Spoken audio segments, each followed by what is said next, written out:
सावंतवाडीत car craft तर्फे free AC checkup. Maruti Suzuki car सर्व्हिसिंगचा 20 वर्षांचा प्रदीर्घ अनुभव आता आपल्या सेवेसाठी सज्ज।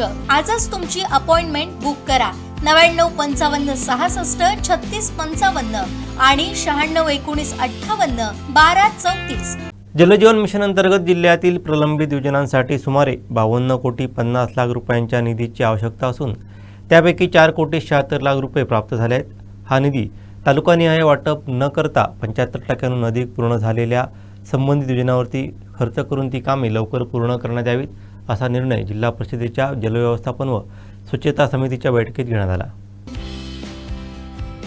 आंबोली ग्रामपंचायत सभागृहात बुधवारी जिल्हा परिषद अध्यक्ष प्रमोद कामत यांच्या अध्यक्षतेखाली झालेल्या बैठकीस अतिरिक्त मुख्य कार्यकारी अधिकारी शीतल पूर्ण, जिल्हा परिषद उपाध्यक्ष दादा साईल, समिती सभापती संतोष साटविलकर, प्रितेश राऊळ, अनुराधा नारकर, रोहिता तांबे, सदस्य मनोज रावराणे, आरती पाटील, सुप्रिया वालावलकर, आंबोलीच्या सरपंच सावित्री पालेकर तसंच विविध विभागांचे अधिकारी व खाते प्रमुख उपस्थित होते। बैठकीत जलजीवन मिशनच्या कामांचा सविस्तर आढावा घेण्यात आला। आवश्यक निधीच्या तुलनेत अत्यल्प निधी उपलब्ध झाल्यानं तो अंतिम टप्प्यात पोहोचलेल्या योजनांवर खर्च करण्यास प्राधान्य देण्यावरती भर देण्यात आला। आमदारांच्या पाठपुराव्यामुळे प्राप्त झालेला 4 कोटी 76 लाख रुपयांचा निधी 75% पेक्षा अधिक पूर्ण झालेल्या योजनांवरती खर्च करण्याची माहिती प्रशासनानं दिली।